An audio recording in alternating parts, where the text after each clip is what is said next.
All right, welcome everybody to the Occult Gaming channel with me, your host Bell. All right, and welcome to Take Two of this Legacy of Kain story here. I just recorded one, then I accidentally deleted it. I put it in a recycle bin and deleted it with some other files. But this second take right here, hopefully this goes much smoother than the last one as well. But I did upload a video earlier talking about the Legacy of Kain Blood Omen 1 and 2, how that was released on the PlayStation Plus Classics. And today, additionally, we have the Legacy of Kain series retrospective from the original developers.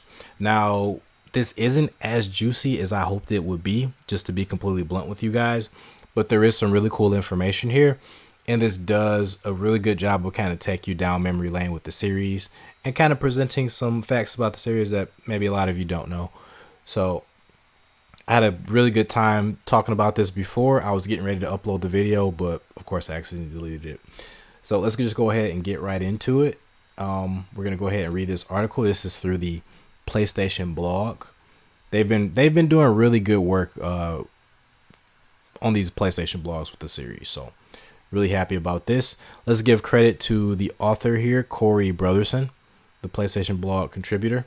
There's again some really good information here.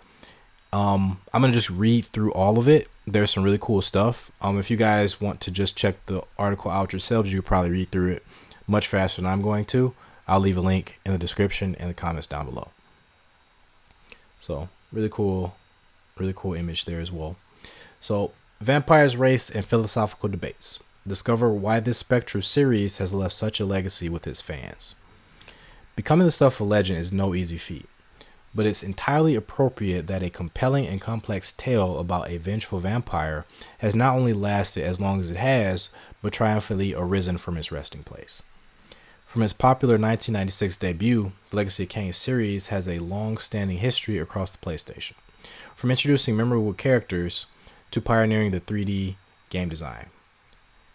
So with Legacy of Kain Soul Reaver 1 and 2 remastered on its way to PlayStation 4 and 5, and Blood Omen Legacy of Kain and Blood Omen 2 coming to PlayStation Plus Classics, it's the perfect time to dig up the details on why the Legacy of Kain series has endured. As a bonus, the original developers join us to recall some relevant anecdotes on the way. So we have all four games on modern consoles now through these methods. I was wrong earlier when I said that Blood Omen 1 and 2 are only available through PlayStation Plus Classics. I did see earlier that Blood Omen 2 is actually available for download even if you don't have PlayStation Plus Classics. So you can right now, on that last video I did, there's a link to link you to the PlayStation 5 version of Blood Omen 2. It's just emulated, but if you just want to download it and not worry about it going away in the future, there you go. Blood Omen 1 I'm not sure about. It only has the free download link. I don't know if that links you through PlayStation Plus Classics or what, but it is a free download link for Blood Omen 1. Maybe that's simply for owners of PlayStation Plus, which I have PlayStation Plus. But Blood Omen 2, you can pay for it and you can own it digitally for as much as that's worth. There, we can have debates about that forever, but that is available for digital download. This was a trailer, or this was a gameplay teaser. This was about 40 something seconds of gameplay, mostly Soul Reaver 2. I did check that out. You guys can check it out through the link. And we do have our first quote here from Amy Hennig. All the quotes are about this long, maybe a little bit longer on some of them. And this is when I say when I say that it's not really juicy. We just kind of get quotes like this interspersed throughout the article. It's not a very long article. I'm super proud of the way we wove our time travel plot throughout the games.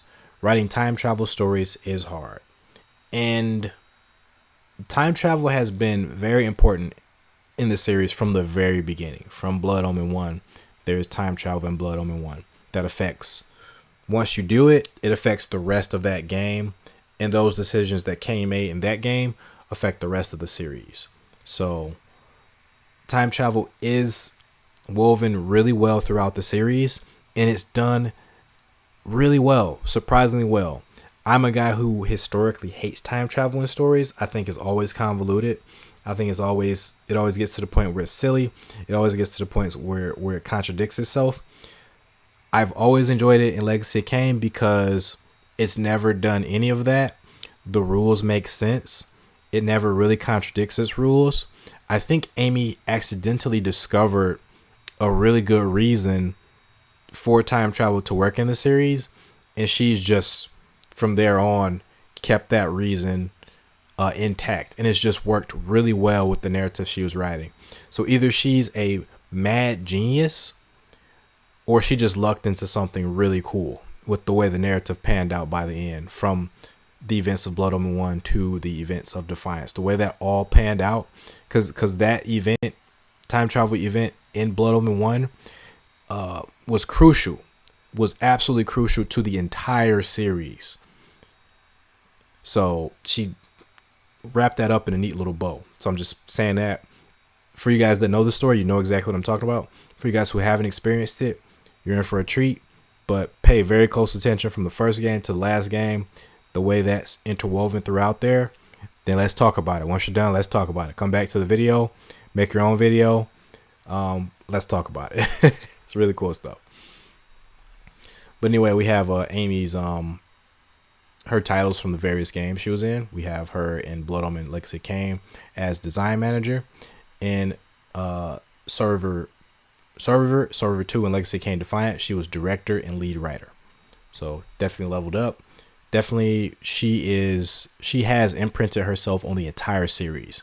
That's why most of us fans who are in the know, who have been with the series for a very long time, if the series is to continue, if it's rebooted or anything like that, or if it's even remade, they need to bring Amy in, at least as a consultant. She needs to come in to do it. She hasn't written in the series in a very long time now. Maybe she shouldn't write the whole series because, you know, there could be all sorts of slips and things in there. But definitely bring her in as a consultant to make sure everything is smooth. If you're going to do anything with the series going forward, because the series comes from Amy. It is Amy's baby at this point. The series as we know it. It could have been something entirely different from the first game, but the series as we know it today is Amy's baby. So, gotta bring her back. Okay, so 1996, Blood Omen, Legacy of Kain, PlayStation, Silicon Knights, and Crystal Dynamics. Action adventures took a turn for the macabre as the Legacy of Kain series introduced us to the shadowy world of Nosgoth. Blood Omen set the tone with Kain seeking a cure for his vampiric curse, only to slip deeper into a moral abyss. Engaging hack and slash gameplay mixed with magic, shapeshifting, and puzzle-layered exploration casts an intoxicating spell, encased by a smart and gripping story that laid the groundwork for all that followed. So it was no surprise that the triumphant debut of the titular vampire lord was met with a craving for more. Only 3 years later, that craving was satisfied. Sorry, I was doing my F9 for me. It silences things and it also turns the page like that. So just some insider baseball there. I'm interested in this last line here. The craving was satisfied 3 years later. I wonder, was it? Because Soul Reaver was something entirely different from Blood Omen. I think if people were looking for more Legacy of Kain, I don't think they were looking for it in the vein of Soul Reaver. I think there was a lot of departures from what that Blood Omen game was to what that Soul Reaver game was. But me personally, I love it. But at the time, I'm wondering how it was. I wasn't around for any sort of debates back then. But I don't know if any of you guys are old enough to remember what that was like going from Blood Omen to Soul Reaver. Maybe a lot of you didn't care because Soul Reaver just looked so cool. But I'm just curious what that was like. Imagine having such an extreme change in this day and age. People would be very vocal about that. It was one of the best looking games for PlayStation, says Daniel Cabuco, lead enemy artist for Legacy of Kain Soul Reaver, the lead artist for Legacy of Kain Soul Reaver 2, and the art director for Legacy of Kain Defiance. This guy definitely leveled up throughout the series. You can definitely see where he got more and more responsibility. And I thought this quote initially was for Blood Omen 1, and I was like, I don't know about that. I don't know about one of the best looking games for the PlayStation. That sounds like a giant exaggeration or an outright lie. As much as I love Blood Omen, it is not a graphical powerhouse of a game. This game, however, is Legacy of Kain Soul Reaver. So the quotes are for the games that proceed down below it. Legacy of Kain Soul Reaver, PlayStation. Crystal Dynamics, Eidos Interactive, 1999.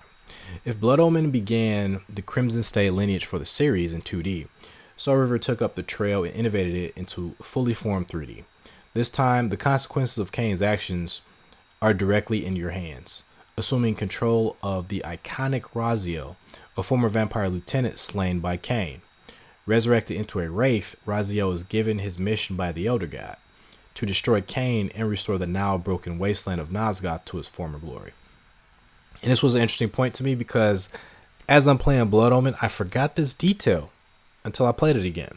The detail is that Nosgoth was already a wasteland before you even get to the end of Blood Omen 1. When you get to there's a couple quotes throughout the game from Kain and I believe some other NPCs that indicate that Nosgoth is on its decline. Is actually not as beautiful as it used to be. People are mentioning this.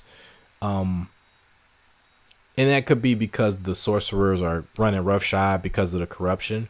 Surely that's a big part of it. We learn later that there's more to it than that. But what we do know is that, before you even get to the end of the game, before you even get to the midpoint of the game in Blood Omen, the world is already on a downward spiral. The world is already corrupt.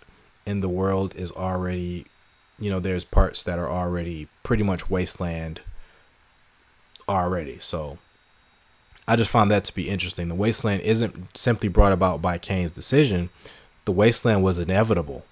The wasteland was inevitable. We learn why as we go throughout the series, but to me that's interesting. The evolution into 3D allowed the series to push the boundaries of its presentation even more, especially when teamed with the already captivating narrative, which allowed players to travel between the material and spectral realms. The writing, dialogue, and incredible voice acting all took things to the next level, says Cabuco. At every point, the artists, designers, musicians, and engineers asked themselves how they could make the experience better. It was an incredible moment in time where every aspect was firing on all cylinders. It's a sentiment shared by the Chiefs Game of Engineering. The Chiefs Game of Engineering is a sentiment shared by the game's Chief of Engineering, Scott Krotz. The streaming technology we developed was great, and I think we only had one loading screen in the entire game once getting into it, which I believe was the one from the opening cutscene into the opening CG cutscene into the opening with Raziel and Elder God in the underworld. I think that was the only now loading screen, the one with Raziel running into the darkness. I think that was the only one, was from the opening cutscene, the end of that, into Raziel being depressed about, what current form do I inhabit, that whole speech. The combination of solid gameplay and technology, a dark world full of interesting lore, a great story and characters, and amazing voice actors all came together to make it a pretty special game. The amazingly well-directed cinematics with lip sync were simply mind-blowing. Monika Erosova, head development of the Legacy of Kain Soul Reaver 1 and 2 Remastered. So this here, Legacy of Kain Soul Reaver 2, does not get enough credit for this, even from me. And I did notice, because I watched those cutscenes so much, I did notice how intricate the movements were and how accurate they were over time. But I did not notice that so many other games lacked this accurate lip sync until I played a ton of PlayStation 2 games, and there's even more I haven't played. But Legacy of Kain, when it comes to lip sync, is in a very small group. It may even be in a very in like its own group, to be honest with you, because I don't think there definitely aren't many games with voice acting as accurate and as good as Legacy of Kain Soul River 2. But I don't think there's any game with lip sync as good as Legacy of Kain Soul River 2 on the PlayStation 2, Xbox, or GameCube. I'm gonna say it here right now. I want you guys to prove me wrong. I want you guys to post some with really good lip sync. But even the ones that are good aren't nearly as good as Soul River 2. And a lot of the story-based games that I really like from that era, they tend to come from Japanese companies, like the Metal Gears, the Resident Evils, games like that. Though, because they were originally Japanese, the voice, the lip sync isn't quite as good. Now that I think about it, I think Devil May Cry had good voice, had good lip sync in that one too. So I think that's another one with good lip sync. But those are the only ones I can think of, like Devil May Cry, Soul River 2. None of the other ones really come to mind for me. Like Metal Gear 3 had some really good just animations in general. But I think because it was a Japanese game, the lip sync wasn't quite on the level of Soul River 2. And most games didn't even try with the lip sync because it was just too much. So Soul River 2, ahead of his class. I'm gonna look into see like what other games have really good lip sync. I might do a video on it. But yeah, this is one of the most underrated parts of this game is how good the lip sync was. And I just spent like 5 minutes talking about it.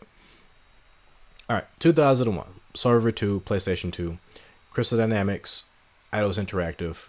After Soul River 2 introduced the iconic Raziel, its sequel vastly expanded on his human past, traveling through time to reveal Nosgoth's secrets, which have immense repercussions on not only Raziel and his home, but Kain as well. Between its combat, puzzles, and exploration, Soul River 2 successfully elevated much of what made its predecessor so well received, but a particular spotlight fell on its story and characters. Amy Hennig masterfully interconnected Raziel's story back to Blood Omen, says Erosova. I enjoy entering the world in different eras. This right here is so understated because Soul River 2 was technically the first game in the series that I played from start to finish. I did play a little bit of Soul River 1. Not a lot of it. I made it maybe not even halfway when I played it the first time.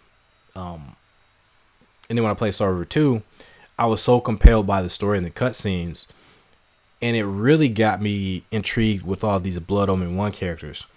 Vorador, Mobius, technically Janos, even though Janos wasn't displayed, his legend was in Blood Omen 1. Ariel, all these characters from the first game in the series, especially Vorador. This game, Soul River 2, made me interested to go back and see these events unfold. And I wasn't disappointed when I went back and actually seen them unfold. They were even more iconic than I could even imagine they'd be.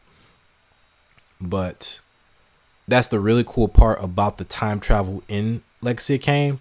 You can kind of hop in whatever game you want to start. Like me, I started Soul River 2. It only made me more excited to play the older games. And I played those, and I was just as enthralled as if I had started from Blood Omen 1 and then went up game to game. Because the cyclical nature of the time travel in Legacy of Kain. That's why I like Legacy of Kain's time travel isn't 100% airtight, but it's like the closest you can get in most fiction. I think that's why I like it so much, because I don't like time travel, but it's so airtight. And the fact that you could jump into any game and be just as surprised and excited by these events makes it tremendous to me. But this part I'm confused about, because this last part is odd. So Soul River 2 was originally supposed to be on the original PlayStation, but our team was determined to use the power of the PS2 to elevate the game's graphics and animation, reveals Amy Hennig, who worked as a design manager on Blood Omen Legacy of Kain and director and lead writer on Soul Reaver 2, and Legacy of Kain Defiance. We ported the game onto the new hardware in a matter of weeks. To me, this doesn't pass the shit test, because how did they do that so fast? And how did they design the lip sync for the PS1? I don't see the lip sync as being able to work properly on the PS1. Maybe the whole time it was decided that they would be on PS2, and maybe they had a PS1 version in the works as well. That's the only thing I can think of, because I don't think the way the game looked in the systems they had, such as the lip sync, I don't think that would have worked on the PS1, like, at all. Maybe I could be wrong. Maybe they just threw some higher definition textures on it, but dude, I just can't see it. To me, it sounds like BS. Maybe you guys could explain that. There's a ton of information out there on the design process of these games, of Soul Reaver 2, even through the wiki and through the message boards. But I'm a bit ignorant on this. I'm not a bit ignorant. I'm very ignorant on the subject of the production of this game. But that just doesn't sound right to me. And notice how Blood Omen 2 doesn't have a quote. It's the first one out of these games to not have a quote. I did notice when I was reading earlier that Defiance also doesn't have a quote, but it was kind of funny to me that the black sheep of the family doesn't have a developer quote behind it. But it's less funny because Defiance also doesn't have one. And Blood Omen 2, 2002. PlayStation 2, Crystal Dynamics, and Eidos Interactive. In a smart connection to the time travel chaos of Soul Reaver 2, the series went back to its roots in Blood Omen 2 by exploring an alternate timeline set after the events of the very first Blood Omen. This gave players a chance to enjoy Kain's undead life again, aside from his antagonistic turn in the Soul Reaver games, layering a now rich and evolving lore. And that's kind of crazy, because Kain in this game is just as antagonistic as he is in Legacy of Kain Soul Reaver 1. He does things that are very... So, I understand where Kain is coming from in this game. I never questioned his decisions, like what he did. To me, it all made sense. From his lens, from a Machiavellian lens, it all made sense. But in the game, almost treats him in some respects as a returning hero. In some respects, the game also knows that Kain is kind of untrustworthy, and Kain is at least self-serving. The game knows that Kain is very self-serving, and it doesn't try to hide that. So, but yeah, he was still very antagonistic in this game, and he did some things that were unsavory, to say the least. So I'll just keep it at that. I said more earlier, but I'll just keep it at that. While paying homage to his vampiric roots, where Kain is able to feed off enemies or civilians to replenish his health, novel gameplay elements like weapon durability kept the combat and challenge fresh. And that's something that's interesting about Blood Omen 2, is that it kind of feels like an amalgamation of the 3 games that came before it. It feels like it took the combat of Soul Reavers 1 and 2, kind of mashed it together. Feels like it took some of the ideas, some of the magic inabilities from Blood Omen 1. So in werewolf form, you could jump really far. In Blood Omen 2, Kain can simply jump far through a vampiric ability. Kain can still suck blood telekinetically. There's the charm ability that Kain has. There's the mist form. It's just called stealth in this one. I think it might still be called mist form. But it's like a amalgamation of all 3 of them. What this article didn't mention was that the entire game started off as somewhat similar to how Soul Reaver started off as a game called Shifter, and then infused more elements from Legacy of Kain into it. Blood Omen 2 did the exact same thing. It was actually initially the sequel to a game called Chakan for, I believe, either the Sega Saturn or the Sega Genesis. It was a game called Chakan, and it was supposed to be released. They're gonna do like a 3D version of it. They have like art from that era when they were making that game. They still have that art around. And I'm not sure. I can't remember if Daniel Cabuco worked on that art or not. But yeah, Blood Omen 2 started off as an entirely different series. It was called Chakan. I think Chakan the Forever Man. And that's why the art for this game looks so different from the rest of the series. It has a very steampunk, very dark fantasy steampunk sort of look to it. Is it steampunk? Am I thinking steampunk or something else? I'm just going to say steampunk. It has a very like Victorian steampunk, less medieval, more like 16, 17, 1800s kind of look to it. So that's why this game looks so weird compared to the rest of the series. Last but not least, here we got Legacy of Kain Defiance 2003 for the PlayStation 2, Crystal Dynamics and Eidos Interactive. After 2 games each where we played as Kain or Raziel, it was perhaps inevitable that we get the chance to control both characters in the same game. Which this was, the way they did this was like really effing good. It was actually masterful how you could switch between the characters. And how Amy and the team blended that into a thing where you really want to see Kain and Raziel meet up, and they just miss each other in some cases. And by the very end, once they do meet up and you start to kind of get the ball rolling on that, it's just such a cathartic moment when they do meet up. Both times when they meet up is such a cathartic moment. So I won't say more than that, but the way they did that was so masterful. And it was great that they both got 2 games apiece, and then for the final we got the 5th one. I'm hoping that the Darksider series does the same thing, where each horseman gets their own game, and then for the 5th one, and hopefully the final one, they all are put together, in one big game, like a big, hopefully multiplayer sort of experience. I think that's what the Darksiders Genesis was supposed to do. Is supposed to kind of give us a taste of that, doing more than one horseman. But I also hope, this is the last thing I'll say about the Darksider series. I also hope that they don't count Darksiders Genesis as Strife's game. I hope he gets a full-fledged, fully 3D solo game to itself. But anyways, which is where Legacy of Kain Defiance swooped in. Given we were revealing crucial things about our characters' motivation and the world that shaped them, it was critical for us to make Kain and Raziel dual protagonists and cut back and forth between their chapters, explains Hennig. She did it really well. Using different abilities helped differentiate between the bitter enemies in terms of gameplay.